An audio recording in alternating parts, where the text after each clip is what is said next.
At this point, what they want to do now, start checking your PSA. People remember that PSA, something important. Yes. If you don't know what your numbers are, any number that you have that's related to blood work, yes, sir, hemoglobin, yes, sir, things of that nature. Come on.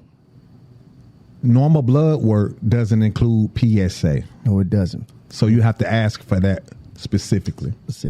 Hello and welcome to the Ross Cloud Podcast. I'm your host, Chris Ross, and this platform was created to motivate and to inspire in hopes that you will become a better you as we travel through the clouds of life, empowering one another. Listen, I'd like to give a shout out to everybody that's listening all over the world. Thank you guys for tuning in to the Ross Cloud Podcast. Listen, we have a very, very special guest. This family that's sitting in here now, it's been a minute since we had a chance to really chop it up, but we have the one and only Will Smith in the building. What's up, Will? What's going on? We couldn't do nothing but laugh when we saw each other, you know? You know it, man. Long way, right? Yeah, it's been a minute. God is good. Yes. Man. Like, for real. Yes. On some real stuff, man. You know, of us talking, man, and chopping it up before we made this happen, man.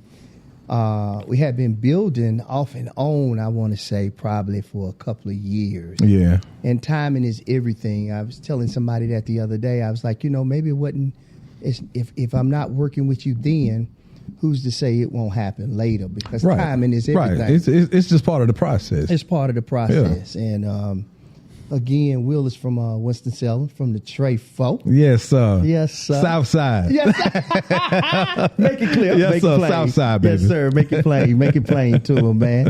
So, Will, what high school did you go to, Will? Parkland. Oh. Parkland High School. Okay, then. Yes, got you. Yes. Got you. You play ball, Will, while you was over there, man? I did briefly. Okay, got you.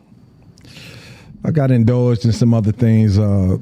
You know, for most of us, man, we face some things, and the street life sucked me in. Got you. So I know, right? I know, Will. I'm just glad to be here after it. You know, because it's like a marsh pit. You know, that's a good term. You could drown in that, man. Man, what? Lose your life? Yeah. It's crazy. Lose your life. Never get out of it. Yeah, man. And thank God that you didn't. You know what I'm saying? Did you do time at all, Will? Did you do anything? Well, was facing some. And I've been locked up in the past. Sure.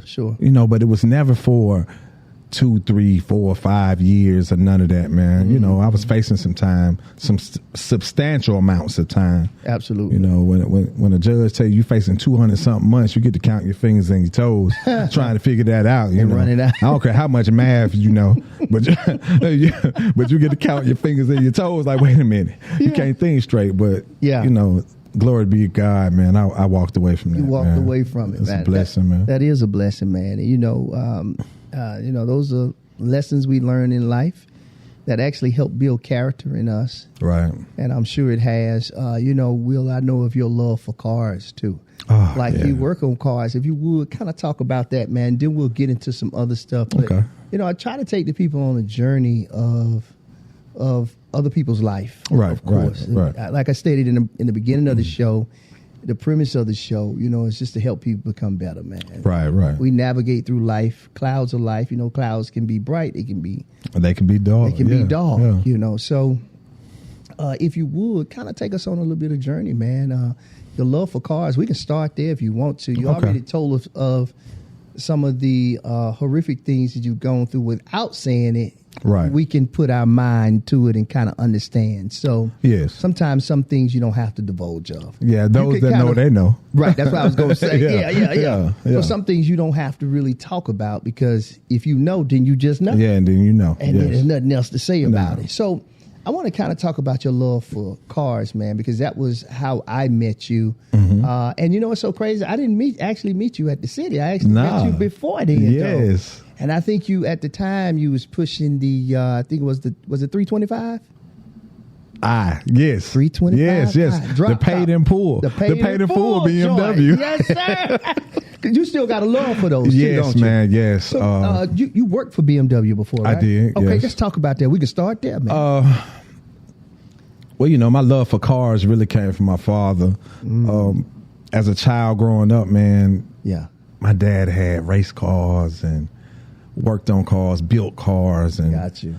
So as a child, I'm going to races. I'm seeing my dad do these things, and naturally, you become a motorhead. Oh, absolutely. Well, latter years, my father got killed working on a car, fell in his chest. Wow. I feel with today's technology, if it would have happened in this time, he would still be here. Understood. But at that point, I lost my dad at 10 years old. Understood, Will. At this point, I hated cars. I ain't want nothing to do with a car. Wow. At all throughout my life. Okay, understand. But you can't run from your destiny. No. So I had this natural ability. Yeah. As if he poured it into me to be able to fix things easily. Yeah. So, I started getting involved in, I started changing tires. For the people who don't know, the introduction to automotive has always been tires. Absolutely. You change tires first. Yes, sir. Yes, so, and, to become a well-rounded technician, you should know every piece of a vehicle. Mm-hmm. And tires be your first. Mm-hmm, mm-hmm, mm-hmm. But I started changing truck tires for a company called TCI. And I was changing big truck tires and tires in the landfills and wow, in the rock quarry on the Ukes. Yeah. And that was, boy, that was hard work. I'm sure it was, man. Yeah. But from there, I went to changing oil in a place called Merchants. I remember Merchants. Before Merchants went out. Yeah, I remember that. Yeah, and then I still had the skill set, but I had to prove myself, so they wouldn't let me do but so much. Sure. So they sent me to school for some front end work. Oh, wow. I got skilled at that, doing the lineman's front end work. Wow. And then I decided, you know what? I'm going to work for the dealerships. And absolutely. That story just went on, and here I am 35 years later. Wow. Look at that. I'm a foreign car master technician. Yes, sir. Yes, sir. I'm at the city of Winston-Salem. I went there as a technician. Now I push papers. I'm a desk person.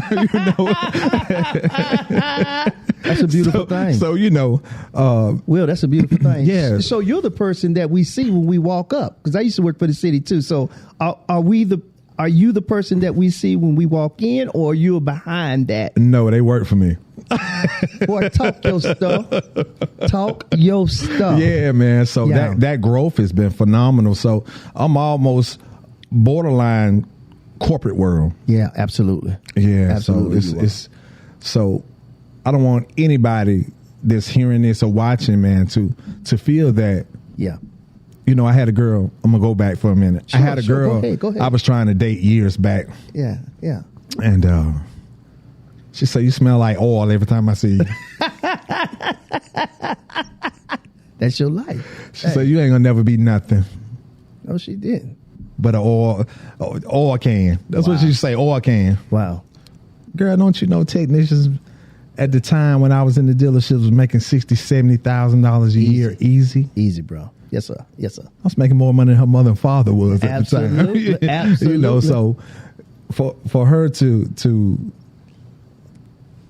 make that type of comment and not know. So I'm saying that for the world. Don't think that we don't make no money. Yeah, that's sad. We could do six figures. Yeah, easy.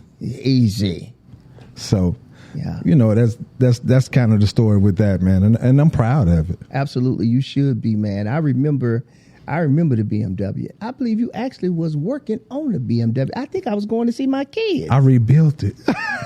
Exactly. I think I was going to see Cameron and Chris at the time. That's how far back that is. Yeah, I rebuilt it. That's right, Will. You're talking about something run, man. Man, that's a beautiful car, man. Drop top.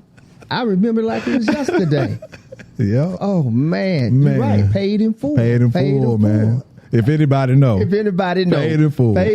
You ain't got to say no more about that candy red BMW, that 325i, baby. Yes, sir. Yes, sir. Cameron say cherry beamer, huh? Cherry beamer, huh? Yeah, and you had BBSs on that baby. Yes, sir. It was nasty. Yes. It was clean. Yeah. You know, one of the things that I love about that story, number one, the father and son, but the legacy that he left behind. But not only that, Will, you being able to transform your pain into power. Right. And then looking at the fact, man, that you dealt with your grief in a different way. If you would kind of speak about that moment and that time of grief, what it was like to navigate through that, man, if you would. Well, being 10 years old, and first of all, my mother was traumatized. So now, here's a woman with 3 children. My father worked for Reynolds. We live well. Understood now. So now my father's gone. Now things getting crazy because now my mother had to go out and work. Not to say that he didn't leave us well, but that structure isn't there anymore. I understand. And now my mother, who has been a stay-at-home mom, forever. Now things are crazy. Yeah, it's different. Now, different. I'm the eldest of the children, so now my childhood is stripped because now I'm parenting. Wow. At the same time, I'm trying to go to school. You navigating your own life. Yeah. Daddy gone. Yeah. Still dealing with that. Right. Yeah. So, the street aspect of it all is, how I got involved with the street was that. Because when there's no structure in the home, not to say my mother wasn't a good mother. Oh, not at all. But a female, to all you females. Come on, bro. A woman can't raise a son on her own. No, she can't. He needs some type of structure. Yeah. If it's the male guy in the neighborhood that's a good dude that's doing the right thing, let him be a part of his life. Just let him do it. Yeah, these days you got to scan people because things are a little crazy. Oh, it is. But, hey, man, it takes a village to raise a kid, man. It does. So those dudes were part of my structure, man. And then it was others.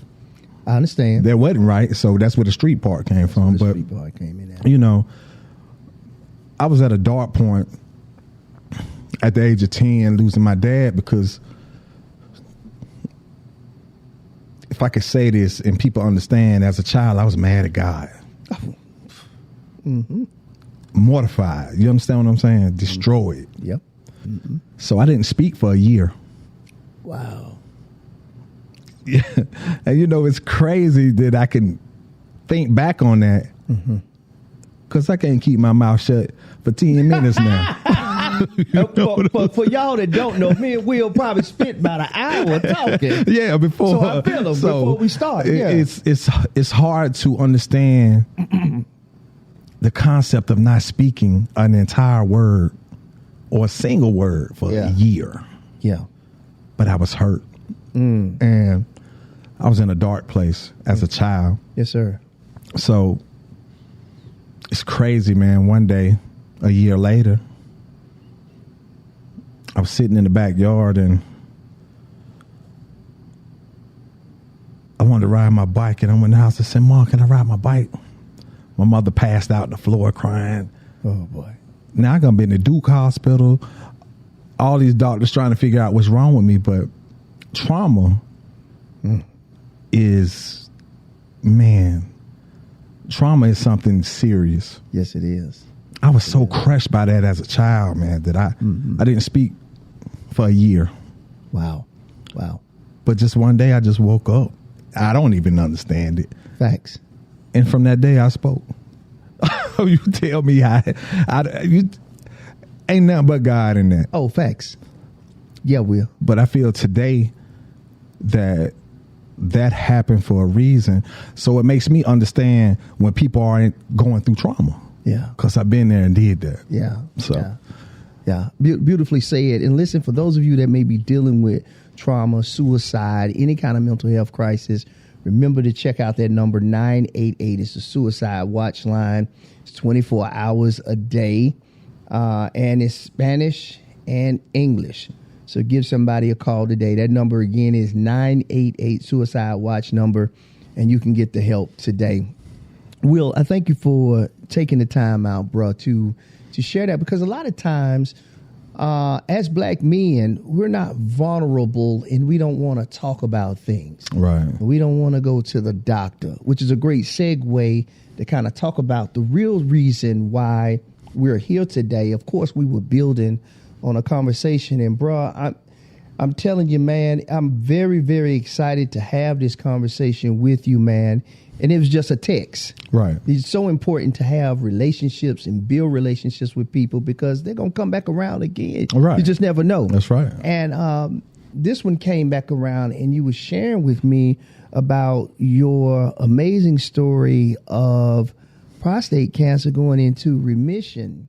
But I kind of want to talk about the importance of, you know, and we can build, Will. Right. Just talk about the importance of black men going to the hospital. Right. Making sure we go get the prostate exam. Yes. Knowing that it's not as bad as you think it is. There's so many different ways that you can do it now. Right. Because of technology and the advancement of medication now and technology too, that helps with that. If you would, Will, can you kind of talk about the importance of going to the doctor? Or we can wait till after that. Let's talk about your journey of going through prostate cancer and what that journey was like for you, bro. And you can give some numbers if you want to. Okay. Too, you know what I'm saying? As we build. For me, first of all, I didn't even know that Right. you went through that, bro. So for me, when you told me as we were talking, I was like, what? yeah. So, all right, I digress. Go ahead, bro. What they say, don't look like you don't look like what you've been through. That's right, bro. Yeah, yeah. For me, I was on this health journey after dealing with some other things. Sure. We kind of talked about it earlier. Yeah, we did. And, you know, because when you're going through and you're dealing with situations, you lose yourself. Absolutely. So I started working out, exercising. I'm an avid cyclist, cycle for a team. Okay. I didn't know that, Will. Yeah, man. I got dope. a couple medals, man. That's dope, Tour bro. de Tanglewood, cancer challenges, things like that. Okay, yeah, man. okay. No doubt. Yeah, no doubt. I probably ride about 3 or 4 days out of the week, about 20 miles at a time. If I'm riding with the team, we'll do 30. Sure enough. 40. Sure enough. But so I'm on this journey. So now we're looking at my numbers every 6 months. When you get to a certain age, people start going to the doctor, look at your numbers. Yes, sir. You know, because it's important to do that because for black men, we are at risk of prostate cancer at its highest. At its highest, bro. So I really never seen it, felt it. I don't even know what it felt like. Wow. Until I was diagnosed. I went to the doctor for a routine checkup, and the doctor said, I see a little blood in your urine. Have you seen any blood in your urine? I said, no. Yeah, you ain't thinking about that. Nah. Yeah. What is that about? Yeah. You know, because at 40-something years old, you hearing blood in your urine, you start, hold up now, what's going on? Well, don't worry about it. We're going to send it to the lab. We're going to see what it looks like. We're going to monitor it. Well, 6 months later, I go back for another routine, and it's still blood in my urine. But it's microscopic, so you can't see it. Absolutely. So at this point, what they want to do now is start checking your PSA. People remember that PSA, something important. Yes, yes, yes. If you don't know what your numbers are, any number that you have that's related to blood work, yes, sir. Hemoglobin, yes, sir. Things of that nature. Come on. Normal blood work doesn't include PSA. No, it doesn't. So you have to ask for that specifically. Specifically, that's right. So I forgot what the PSA is supposed to be, too. I used to know, but I know they got to be right, though. yeah, it needs to be under 3.9. That's it. That's it. Yeah, because once you that's get right, Will. above 3 into the 4 range, see that, and that's what started happening. Understand. So my first one was a 3.9, and it was like, ain't nothing to be alarmed about. Let's look at it some more. Then it went from a 3.9 to a 4.5. Now we getting worried.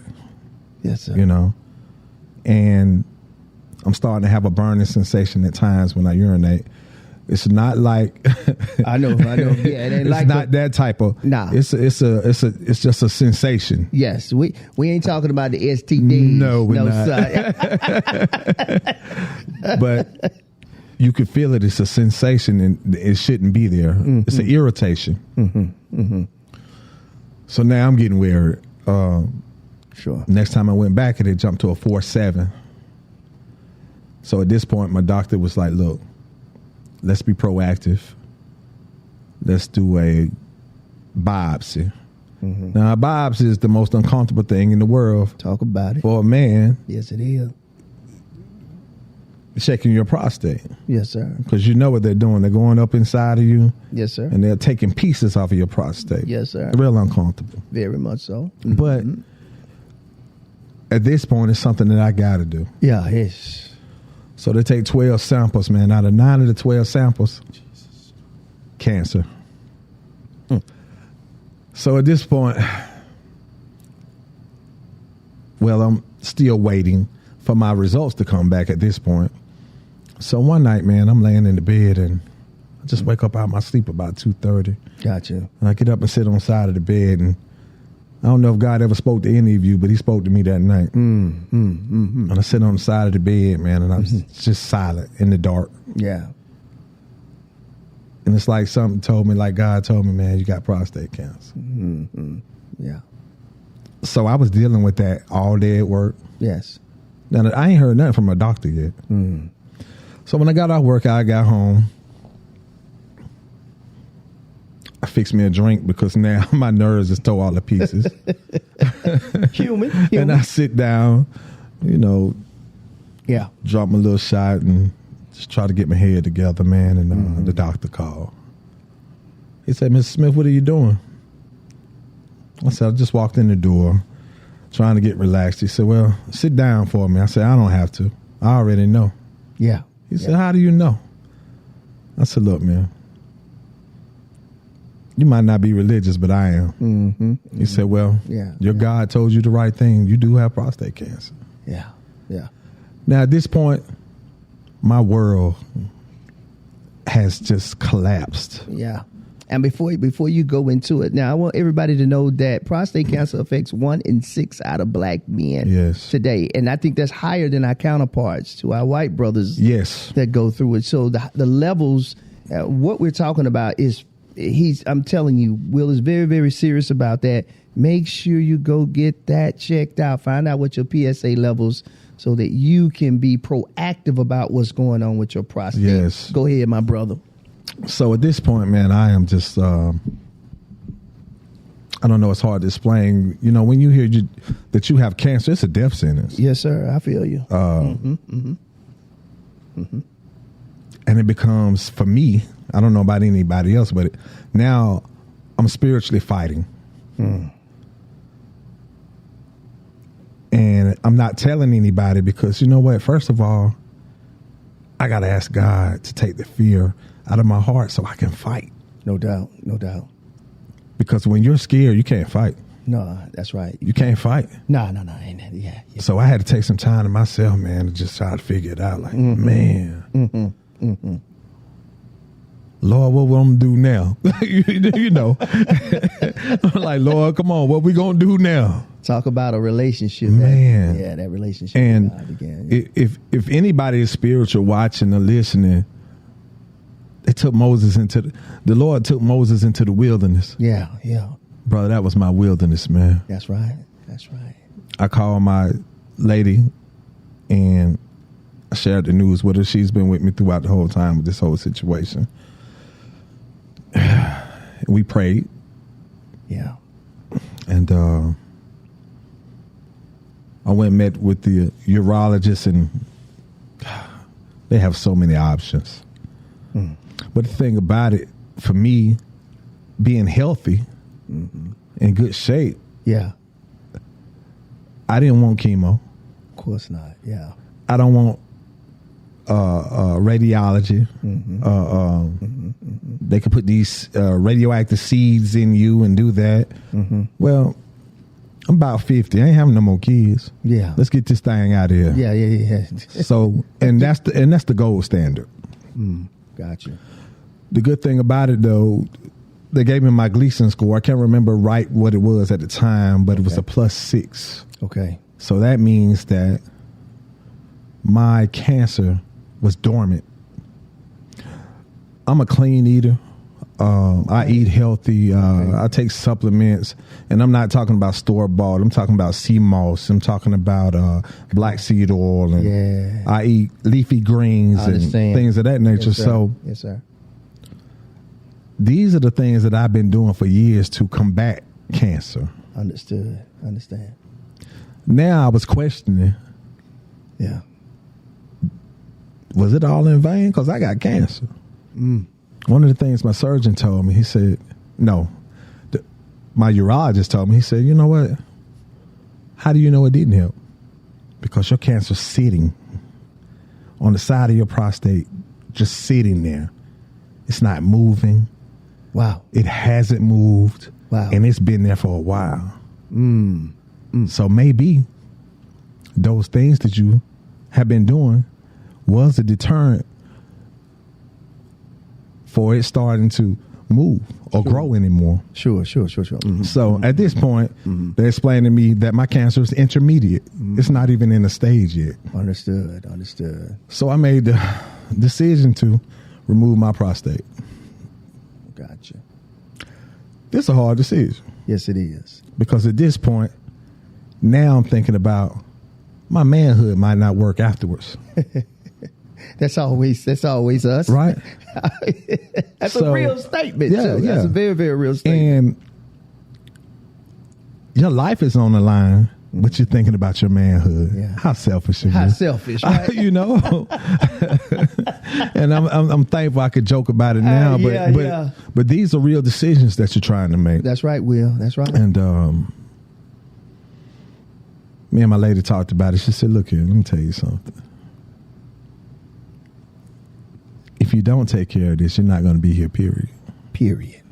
Yeah. Technology has come so far. Yeah. And you're healthy. Yeah. You can recover. Lord willing, I had the surgery. I had a hernia from working out in my neighbor at the same time. Wow. Didn't even realize it. Yeah.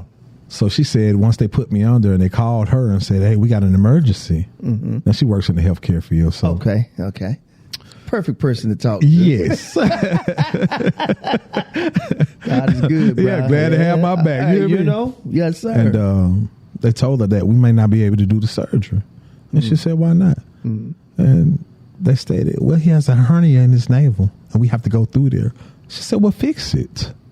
Yeah. Fix it. Please. Yeah, just fix it. You already right there anyway. You're going to cut him anyway. Yeah. Get it out of there. So I had 2 surgeries in one.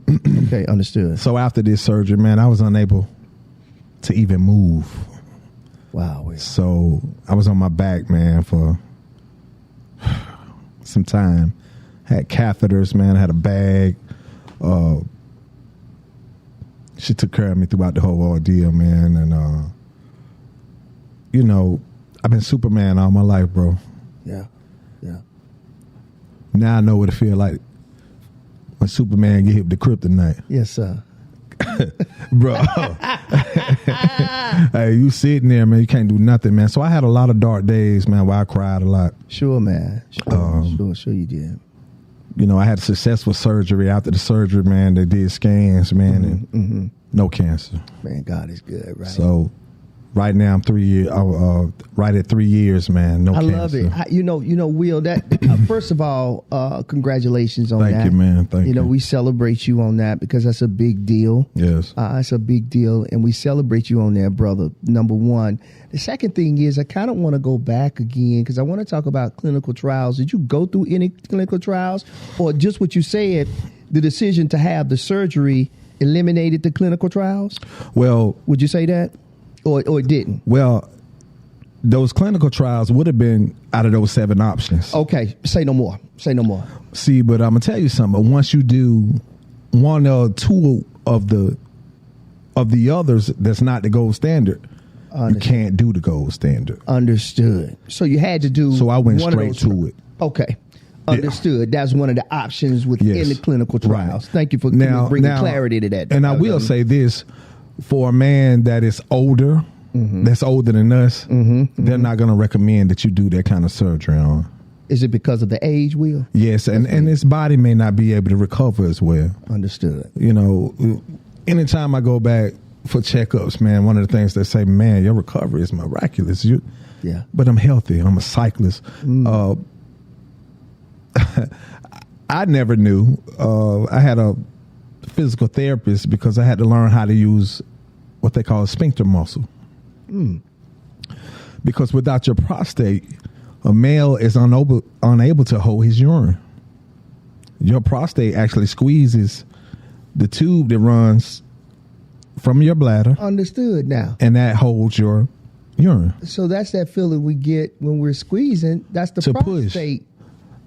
Yes. Understood. So I'm glad you're bringing those things up. There's a lot of information in this. Go ahead, Will. So one of the things that when you first starting to recover from your surgery, you're incontinent. Wow. So you're leaking. So I had to wear a Depend. Okay. Okay. I got to pause for a minute, boy. Hey, that thing there. Nah. As a young man, too. Yeah. So I'm wearing a Depend, leaking. When I get up, I leak. When I sit down, I leak. You leak. When I cough or clear my throat, I leak. But over time, when I was able to get back on that bicycle and keep cycling, I never knew that I was building that sphincter muscle. The sphincter muscle is what a woman uses to squeeze and hold her urine. Gotcha. Men don't use it. No, we have some totally different. Women squeeze. Correct. So I've been cycling for years, squeezing that seat. So I didn't know God was lining me up for that surgery way before I even knew it was coming. Look at that. You know what I'm saying? So my sphincter muscle was just as strong as a woman's already. I understand. Yeah. So I went from wearing a Depend to a little shield that you put a liner in. Okay, understood. To today, brother, nothing. I can drink a pitcher of iced tea and we good. Well, I'll tell you, man. I'm going to tell you something, man. This is a beautiful story, you know, and I'll take a step back. I know that it's about you, but I got to mention this, man. You know, I was a part of a play that dealt with prostate cancer. Shout out to G. Davis Productions for that moment in time where I learned about prostate cancer through being a part of the play Daddy's Boys. Right. And I played the father who had prostate cancer, which gave me the opportunity to really have an awareness for prostate cancer. So I said all that to say that nothing just happens. Right. You know, there's a lot of knowledge, a lot of learning that you go through, even when you're having fun doing something that you love to do. It was towards prostate cancer. So I thank God that I had that experience of going through that, because now I'm able to have those conversations with people. And Mr. Thomas Farrington, who had prostate cancer, who was, you know, pretty much, I think he was one of the sponsors for Daddy's Boys at the time. And his story, you know, he wrote a book about it, just an amazing journey. And him in his book, great book too, by the way. I just can't remember the title of the book. I got it right over there, but the title of the book. But at any rate, to sit here and talk to you, but know that what you're talking about is so very, very true. Right. And I'm glad we are having this conversation, or had this conversation about prostate cancer, because not only is that a journey that you have, but so many other black men can relate to this, whether it's a family member, because of the amount of men that it affects. Right. But so many men this affects, black men, and of course to our white counterparts as well. Right. But it affects us. And I will like to add this too. Don't listen to the narrative that wait till you're 50. Please don't. Because now what they're starting to do, they're starting to see this in younger men in their 30s. In their 30s, man. So, you know, they even changed the number wheel for us to get colonoscopies. It used to be wait till you're 50, man. You gotta get that thing in your 40s. Yeah, I had mine. I had mine at 40 something. Exactly. You go get it. And I think you're supposed to do it, every 6 years? Every 6 years. Every 6 years, I think. I actually just had mine right after I was scheduled to do it after my prostate cancer situation, but I had to wait till the next year because my body wasn't healed enough to be able to have that. But I understand. But I had that, and I was adamant about getting it done. Yes, sir. Let's do this. Let's get it over with. Let's get it over with. Best sleep I had too. Best sleep. Best sleep. But you know, I thank you for sharing that, because I don't want anybody to think that somebody's success, you think, you know, so many times we say, man, I wish I had, or we be hating on somebody or be jealous of somebody. Yeah. But you don't know the price they paid to be where they at. It's tough, man. It's tough. It's tough. So I want to say, first of all, thank you for sharing that with us. And, you know, this is a great segue to go into what you're doing now. But not only that, to let our people know and let our black men know, hey, man, go to the doctor, man. Please do. Go to the doctor. Please get your colonoscopy. Find out what your PSA numbers are. Yes. Get your blood work. Ask questions. Yes. Go in there. And the other part I wanted to say that before we talk about your music and your podcast, I want to talk about the importance of health as something that I'm working on currently. I'm making some changes within myself. As you were talking about that, I was like, man, I'm so glad the last couple of days here I've been kind of watching it. Right. You know, because I'm pacing myself. I'm taking a realistic approach. Well, you know, for me, man, it was a point to where I was over 300 pounds. Now, people may say you didn't look like it. Yeah. But I felt like it. My blood pressure was out of the roof. You know, and like I said, I was going through something some years back. Sure. So all of that equates to your health. And, you know, everybody taking shots and all of this stuff like this. But you know what, man? I'm 268 pounds. Wow. And it's pretty clean right now. Yeah, yeah. And I still got a little bit to go, but slow weight loss, it's the best weight loss that you can get. Man, say that again, please. Slow weight loss is the best weight loss that you could get. It's going to stay off, people. Yes. And just be consistent. Just be consistent. And drink your water, please. Oh, please drink your water. That is the key. That's the key. That's the key. That's the key. That is such a key. At least 68 ounces a day. Exactly. That's a half a gallon. You know, you need that. That's right. That water, it regulates your blood sugar. Come on. It regulates your blood pressure. Yes, your digestive system. All of that, bro. And it's just important, man. That's right, man. I thank you for sharing You're that welcome. too, man. So I love this journey that you own. And, you know, before the show, we were actually listening to some of your music. But I love you again. You're transforming the pain into power. Yes. And now you've taken that pain and now you've turned it into power. And your pen is crazy. And a lot of people don't know that you do spoken word. You write poetry, right? Which is a great way for you to go right into hip hop and music, which is one of the things you're passionate about, as well as the other things we just talked about. Right.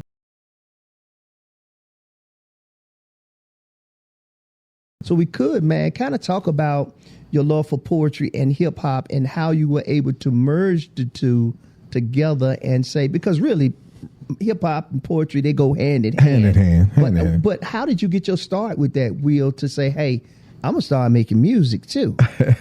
Was it always there, Will? It's always been there, man. You know, as a kid, you know, we started this music journey, man. Man. Yeah. Grandmaster Flash era. Come on, man. Yes, sir. But I was in school, man, as a kid. I you know, tough guys, you know. Yeah. I like poetry. Yeah. I was writing poems, man, and reading poems, and I kept a journal. So the pain that I dealt with throughout life, man, I journal. Journal. I love it. And I started taking those and making them poems. And the music thing started years ago. You know, I used to rap about, I say adult albums now, because the things that we were talking about back then are irrelevant in our lives today. Absolutely. So, you know, the streets, and things of that nature, it's still real. It's still relevant. Oh yeah, it is. It is. But it's how you put it out there. Yes, sir. Yes, sir. You know, for me, I would put myself in a position to say that hip hop for me isn't what hip hop is today. No disrespects to none whatsoever to anybody that does music. I share out that there. same thing with you. Yep. But my hip hop isn't your hip hop. Nah, not at all. Totally different. I am current events. I am life. I am spiritual. Yeah. Our personal battles, man. You know, the things that we go through. Yeah. So I take my pain. That's it. And put it into the music, or my life experiences and put it into the music. Yeah. Because that's just not my battle. It's somebody else's too. Somebody else's too. That's right. You know. That's right. Battles aren't unique to just Will. Yeah. You know. Yeah. And therefore, I adopted the name Fire Will as my music name. Mm-hmm. And a lot of people, you know, they ask, what fire mean? You hot? Nah, I don't mean that. Nah, it's something totally different. Yeah. It's an acronym. Fire is an acronym for faith in Yahshua always. Come on. So a lot of people don't understand that, you know. Yeah. And when I tell them, they're like, whoa, that's pretty deep, man. Yeah. So, you know, for the Christian community, you know, we all love God. I do. Yeah, I do you too. know. I do too, bro. But for the Christian community, they take rap music or hip hop music so wrong. Yeah. You know, it's been conversations. Yeah. You a man of God, you rap. Yeah. That's my God-given talent. Exactly. You know, but you know, I've transitioned into something different. Yeah. My adult albums are basically a movie. Yeah. Soundtrack to my life. Yeah. And which is our era. Yes. Yeah. You know. And I love the fact that you talk on them. Yes. I love the fact that you're talking in them, because that's one thing I miss out of hip hop. The real in the storytelling within it. You know, the background of that old 1920 style. We had to listen to the radio to hear the art, to hear the story. Yes. So that's missing out of hip hop. A few people are setting in like the J. Coles and the Kendricks. You know, the Wale's, you know. Yeah, so, yeah. You know, Wale, I like Wale too. I like Wale too. I like him too. Yeah. But go ahead, bro. I was going to get off the subject. I like that, but I had to throw that in there, though. Because, you know, Wale added that's, you know. Real nice cat. Yeah. And so, you know, I took a 14-year hiatus from music. You know, I was married for 14 years. Understood. And life. Yeah, life be life. Life be life. Yes, and sir. During that time, I concentrated on their dreams. And I pushed mine to the wayside. Sure. So one of the crazy things, man, that one of my close brothers, when I came back to the music, I said, hey, I want to record. Yeah. He said, you ain't recorded in years. Yeah. You still write? I said, yeah, I've been writing for years. I don't never stop writing. Yeah. So he said, all right, let's record. Yeah. And he was actually putting out a compilation album at the time. And yeah. I said, hey, man, I want to get on that album. He said, nah, you ain't ready. You didn't give him that, did you, Will? I was crushed. Oh, of course you was. What do you mean I ain't ready? Boy, I got balls. He said, yeah, from 1995. He killing the dream. He thought he killing the dream, baby. Boy, you hurt me. So I'm mad. Oh, yeah. And I said, okay. All right. I wanted to say a whole lot, but I did. Of course. You know, but as a man, constructive criticism is the best criticism. It's the best, man. Because, I am lyrical. I do have a talent. Yeah. But I have lost the concept. Sure. Of how much music has changed over that time that I've been away. Wow. So he tells me, go listen to J. Cole, go listen to go listen to 102 for a week. Chris, I am appalled. You were offended. Yes, and I'm like, I want to say, who you think you talking to? Right. So I got mad and I stayed away, you know. Of course. That's my brother. I love him to death. I stayed away from the studio for 3 months and they was like, Hey. where you been? What's going on? But I was listening to J. Cole. Yeah. A little bit of 102. Yeah. And then I caught the concept and I said, wow. Yeah. I forgot about Common too, but go ahead. Yeah. I forgot about Common. Yeah, go ahead, bro. And I caught this concept and I said, wait a minute. They just it's just a harmony. All it is. Wait a minute. Yeah. I said, I got bought. Okay. Yeah. Okay. Yeah. I'm going to do my own album. Yes, sir. And when I went back to the studio, they were like, oh my God. Yeah. Because I said it. When you sent me your finished part, I said, what? That was like, oh my God. Like, quit playing, Will. Man, how did you transition so quick? Yeah. But Absolutely. if the gift is already there, Yeah, man. and then from there the growth, it just grew, man. And Yeah. it just got stronger, man. And, Absolutely. And now I have people want to come, hey, can I get on the album? Can I get on that? Can I collab with you? You know what I'm saying?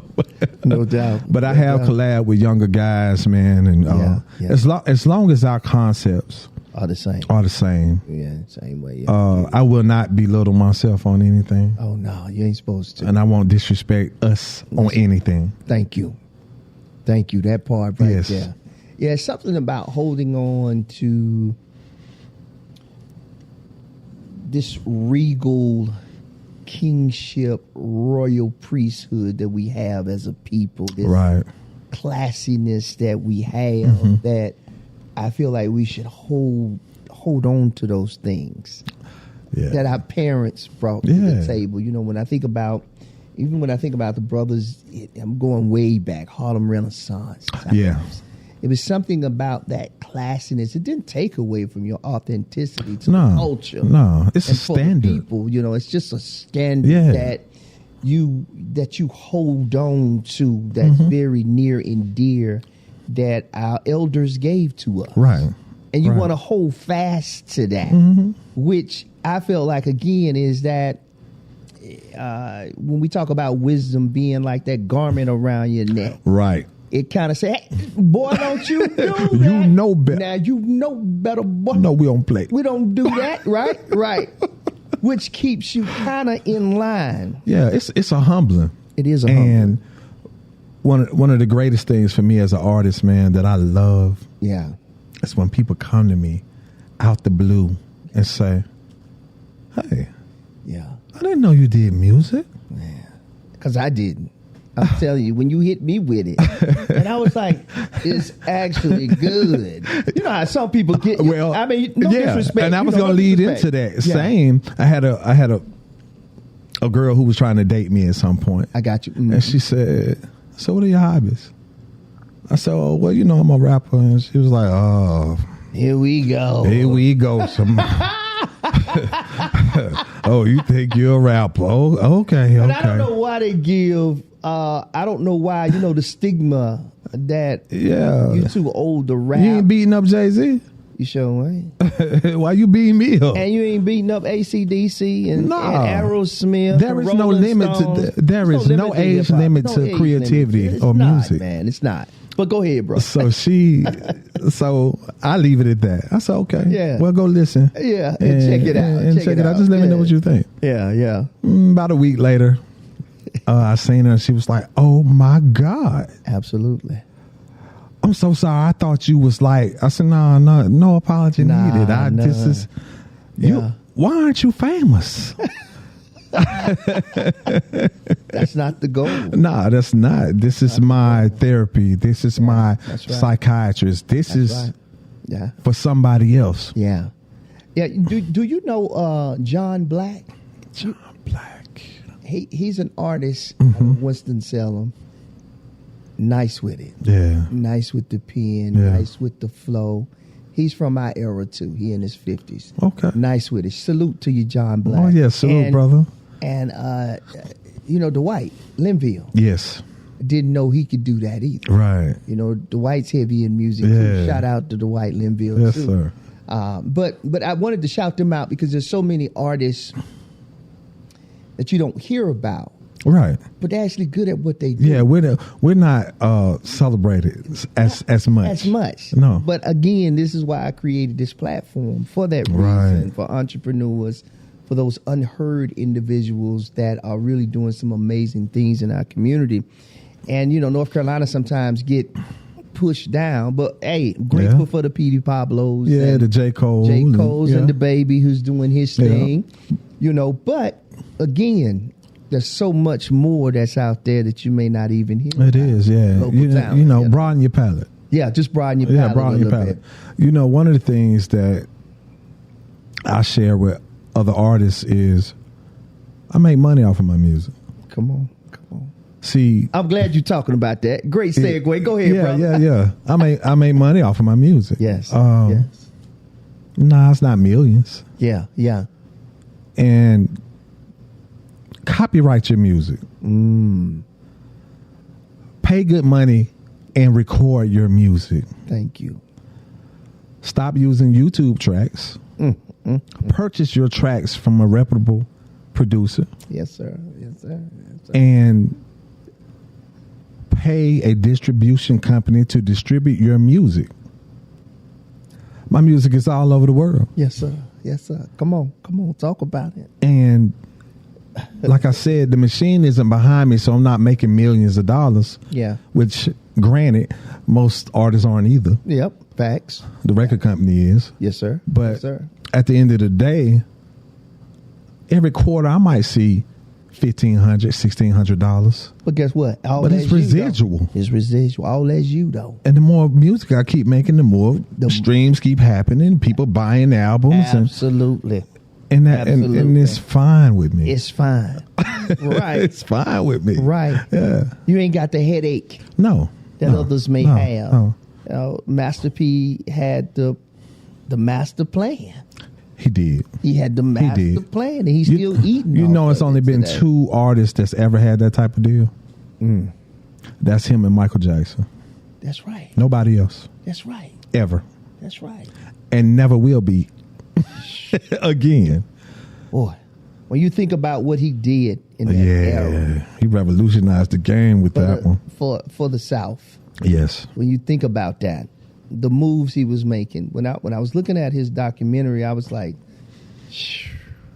Percy Miller. That joke was in California, from Louisiana, all in the Bay Area. Yes, man. Knew everybody in the Bay Area. Before we even knew them, he was over there with them. Right. Before we even ever heard of True. Before we even knew an E40. Right. Or what's Sugar Free. Sugar Free. Yeah. Way before. Too Short. Yes. Hammer. Yeah. Amazing, man. He was over there grinding with them. Yeah. They never even knew of him. Never even knew of him. DJ Quick is another one I love. Boy. Don't get enough love. Oh, my goodness. Let me tell you, that rhythm, I think it's the Rhythm to the Rhyme album. DJ Quick. DJ Quick. Hey, but my thing with DJ Quick was, man, and this was my era when I was in the streets heavy. We doing the same mode tonight. Yes. What? And he took the Betty Wright down. Come on. Don't. And what he did with it. Oh, my goodness, man. He don't get enough love. And a lot of people miss it too, man. He been behind the scenes for years, producing some of your favorite artists' music. And here's another thing a lot of people don't know. He's a real musician. Yes. Outside of him rapping, he's a real musician. Yeah. DJ Quick. Now that right there for me is a staple for me. Yeah. When I talk about tracks and music, if you notice from the music that you have listened to of mine, I am an Earth, Wind, and Fire baby. Listen, I was just about to say that. I don't mean to cut you off, but just now when you let me listen to a track, the beautiful thing I love about doing what I do, I get the opportunity to pre-hear things. Right. So what I got a chance to pre-hear took me back to Pete Rock and CL's. Yeah, man, music. Hit Boy, who is to me, he has tapped into the 90s to what he's doing with Nas. Yeah. What he's doing for his father. Yes. I mean, it's amazing. Phenomenal. It's a beautiful. Yeah. His story is just beautiful. Yeah. It's just amazing to what he did with Nipsey. Which I hate we lost. Yeah. Rest in peace, Nip. A lot of people really wasn't into Nipsey Hussle. Early Nipsey Hussle. Yeah. I used to rock with Nipsey back then when he was just... You know, I had a dear friend of mine introduce me to Nipsey Hussle. He came back from the West Coast back here. He was always pumping Nip. Right. And that's really when I got to know who Nipsey Hussle. Yeah, that's to be honest with you. That's kind of that era around the late 90s. I was going to say, I got introduced to it from another person that introduced me. He was younger than me, and he introduced me to it, Chris did. Mm-hmm. He introduced me to Nipsey Hussle, and then ever since then, I was hooked. Yeah. I started listening, and I still listen to Victory Lap now, man. Like that. Man, I will say. That album probably had to be his. That Victory Lap album. Oh. Out of all the old that I have listened to and used to listen to. You heard the growth. This right here. Bruh. This last project was it, man. I'm telling you. I was listening to it the other day and I was like, he was so ahead of his time. Yeah, yeah. Straight for the community, which was beautiful. But the community don't always love you back, Will. Yeah. Oh, Lord, you love right. What you actually love sometimes, the jealousy and the hate is crazy. Well, you see it. And I hate it's that way. We got to learn to love ourselves. Right. You know? We don't love ourselves. No. And that's why we hate each other. Yeah. We love the wealth part. What did Kanye say? They taught us to hate ourselves, but love their wealth. But love their wealth. And it's so true. That's a bar right there. It is. And we see it. When we lose... You know, like the Notorious Bigs and the Tupacs. Just imagine what they would have been like today.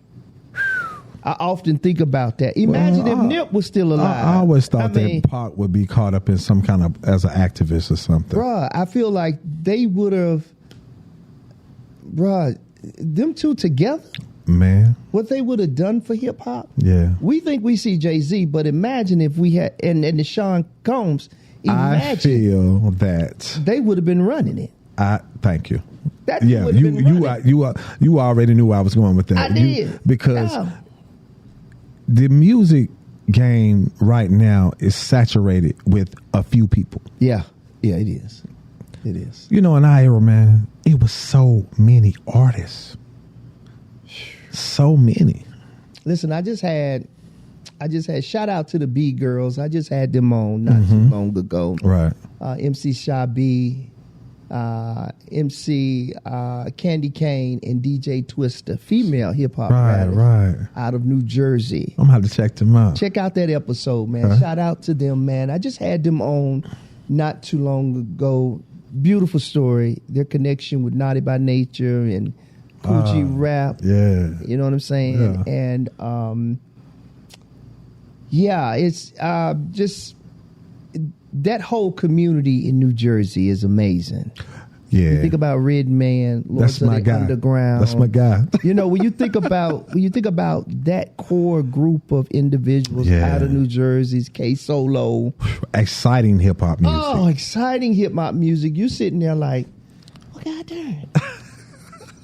New Jersey was like, well, it was on fire. Queen Latifah, yes, even Shaquille O'Neal, who's a beat. I gotta give it hands down. I ain't gonna even hands down. His handprint in hip hop. Out of all the basketball players who tried the rap thing, he successfully did it. And linked with Foosh Nickens, and they did their thing. What? Oh, that's crazy. That was on Arsenio Hall show, right? Yeah. So just to talk. Shaq Fu. Yeah, Shaq Fu. When you laugh, you know, we older now, but when you laugh about it. Yeah. But guess what? It was everything to see Shaq come out there. And he sounded good. He did his thing. And he still sound good. Yeah, he did his thing, man. And I heard some of the new stuff he doing. Yeah. Crazy bars. Shaq, man. I know, right? Yeah. Oh, man. Yeah, man. So I had them on not too long ago. Actually, a couple of days ago. We just aired it this Friday. So when you get a chance, check it out. It's Sabi. It's Candy Kane. And this is DJ Twister. If you want to support a great cause and donate, contact us on www.s4sinc.org. Supporting young sisters toward achieving success. Okay. As I know you like hip hop too, so but they're from my era. They're from my dope.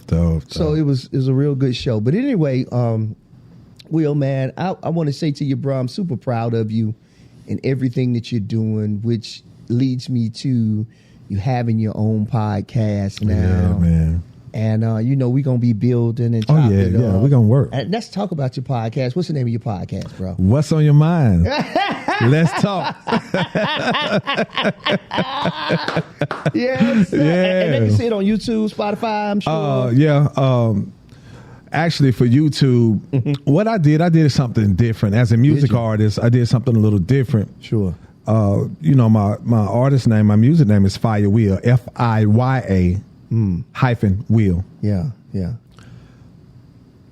On my YouTube channel, you can Google me. Absolutely. But on my YouTube channel, where my music is and my music videos, I incorporated the podcast into that to make it not so hard to see all of my content in one place. Smart move. A lot of people say you need to separate it. Nah, for what? Everybody's doing the same thing. Yeah, you want to. I'm gonna make it easy because I have followers that's older.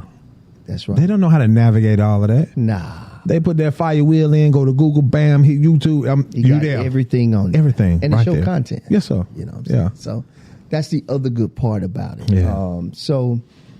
I appreciate you, bro, for coming on and giving us snippets of your story and your life.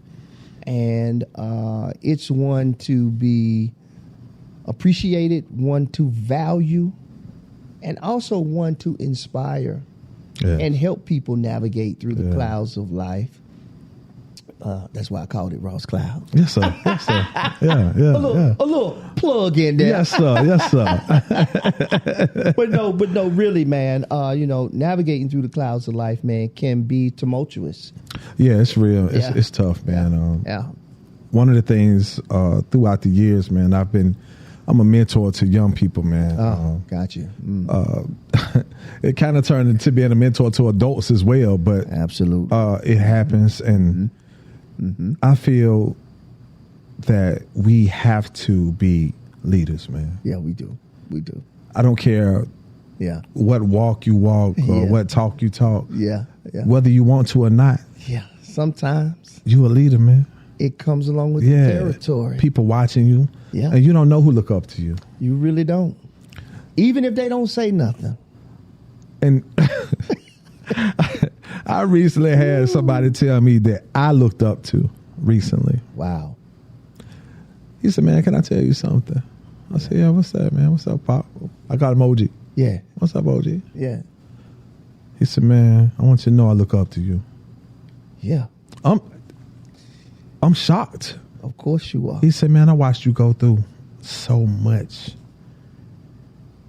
But it ain't what you went through. It's how you went through it, man. The resilience of it all. You ain't complained. Nah. You ain't whined. Nah. And your drive is freaking crazy. It's crazy, right? I tell you, man, speaking of that, one of the biggest things that really got me was when I heard my brother and my sister come and tell me, like, we so happy, we so proud that you're our big brother. Hey, that's, boy. Like, listen, bro, like, from where I came from, I sit back and I said, this is why I do it. Right. Everything else was come. Right. Once your family tells you, man, we so proud of you. Yeah. It's like another push. It is. You care less what anybody else that's the gas in the engine. What? Let's go. What? Let's go. When you always go somewhere, yes, and your parents or your mama say, Chris got a podcast. You need to go on there. You need to go over there and like and subscribe. You'd be like, Mama, easy. Easy, Mom. I got it. Hey, that's my biggest supporter to my mama. Ain't nothing like a black mama. Man, look at here. Nothing. Nothing like a black mama. Nothing. Man. She told me something last year, and she said, baby, you've been through a whole lot. Yeah. She said, but you know what? Yeah. Before I leave this world, I want to see you famous. But I recently explained to her. Yeah. The level of famous. Yeah. You ain't looking for, But you will see me do things. Oh, yes, sir. No question. Yeah. You will see me do things that are on the level of what you want. I'm gonna tell you, Will. The joy you get out of what you're doing. Oh yeah. The passion that you have. I can't remember where I heard it, but I heard somebody say, I don't chase money. I let the money chase me. Yeah.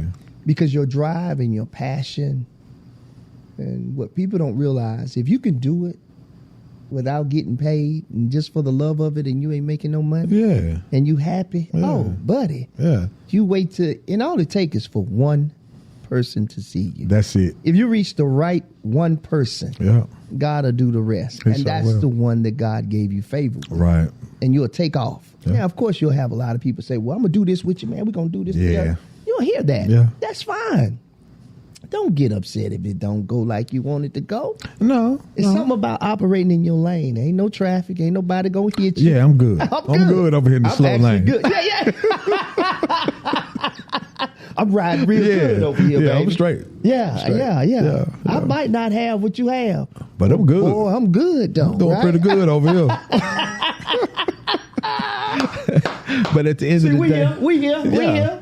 But at the end of the day, man, one of the things that I was telling one of the younger guys I deal with. Yeah. Bro, I'm thanking God every day. Every day.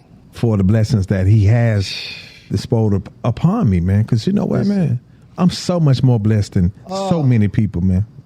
Man. So much more. I'm going to tell you, Will, whenever I do consults with people, I always tell people, whenever they come in and they do a consult to want to know how podcasting is, I say, listen, I can't tell you that I haven't gone to podcast summits, because I have. Right. Just to get some jewels. Right. I said, but the one thing I'm not going to do is conform to what they do. No. But what I am going to do is get the jewels and the nuggets that work for me. Right. And I'm going to apply those things, and I'm going to watch God. I take all of my instructions from the Creator. And you know it. And you know it. And I believe you just become more blessed. There's nothing wrong with taking advice from those that are doing it now, that are doing better than you. But again, like we said, there is a lane that's created just for you. Yes. With all the bells and whistles that are perfect for you. Yeah. And if you don't make it to $1 million, if I make $100,000, I'm good. It's okay. Look, if I make $200,000 a year, I'm good. Do I want to get to the big bag? Of course. We all do. Yeah. But if I can eat real good, I'm fine. And be okay, I'm good, man. I like a ribeye every now and then. Ribeye every now and again, right? Yeah. You know what I'm saying? Yeah. Come on. Yeah. Come on, let's be clear. That's right. Yeah. So I think when you're able to be content in the place that you're in, then God will bring the increase. And if you ain't a good steward over the little that you have, how can you expect you ain't gonna be able to handle a lot. No, you won't be able to handle a lot. So don't be so quick in a rush to get to, because sometimes what you think is beautiful may not be beautiful. No. What Biggie say? More money, more problems. More money, more problems. It's true. And it brings about some enemies and other issues too. Absolutely. You know, jealousy comes.